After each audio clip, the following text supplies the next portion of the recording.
A NICU nurse walks free after breaking Black baby's bones. I hate this story on so many levels. It breaks my heart in so many ways.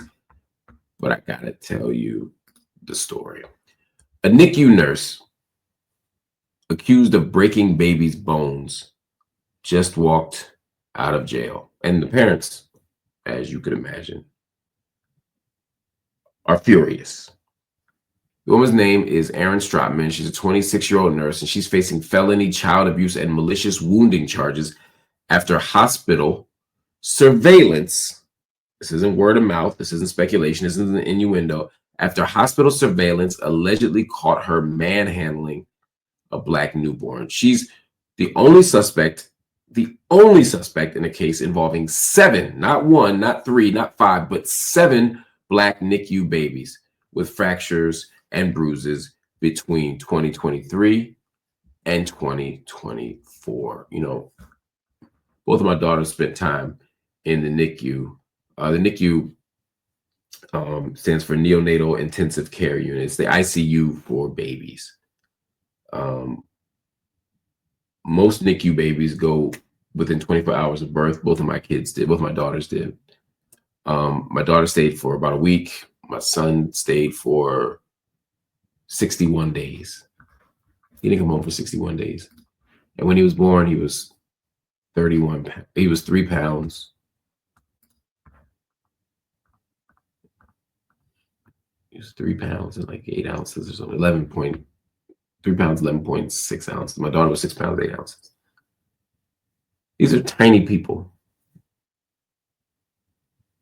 And this woman, this NICU nurse, whose job, whose duty, whose responsibility is to protect and support and nurture these tiny creatures whose lives literally rest in our hands. Instead of doing that, she threw them around like rag dolls. 7 Black NICU babies who had fractures and bruises. Now, the parents are mad. Stratman is on house arrest at her parents' home.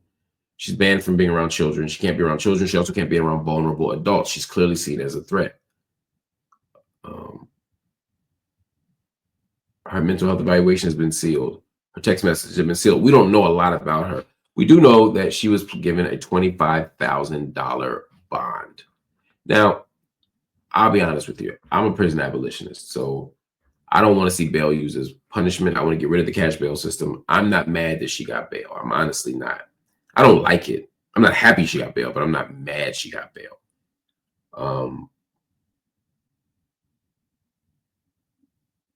I don't want her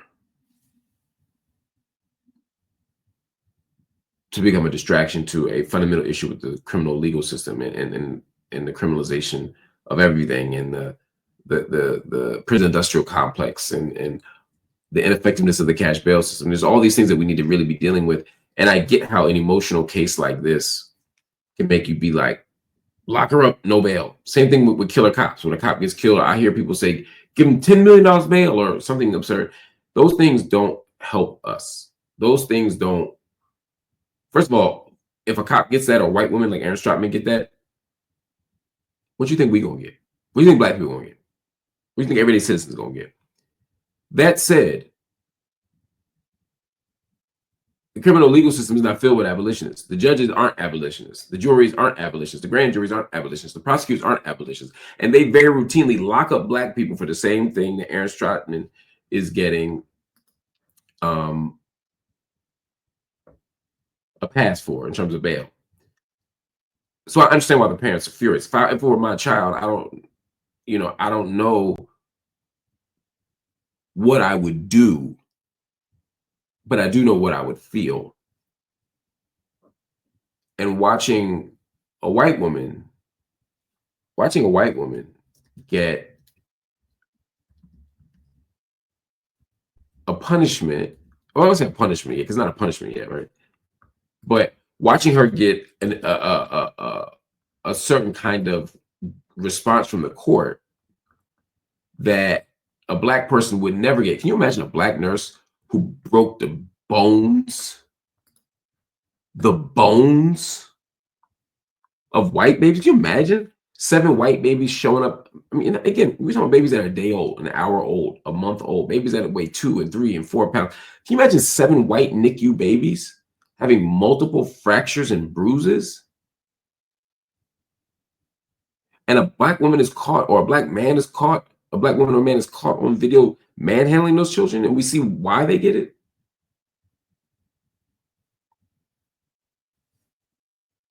We see why they get charged. We see why they get this. If you see all of that, do you think a black nurse or brown nurse, a doctor, gets cash bail, gets a $25,000 bond? You think so? Absolutely not. We know that. The solution, however, is not to fight for this white woman to be jailed for something she hasn't been convicted of.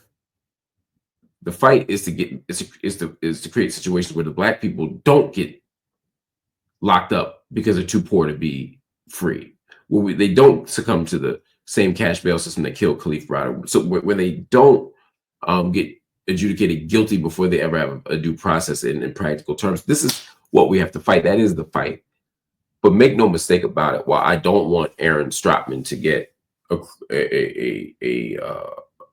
her bail revoked, because the truth is, if she is on house arrest and she can't leave and she can't be around anybody vulnerable, why can't she be home? What do we gain by locking her in a cage?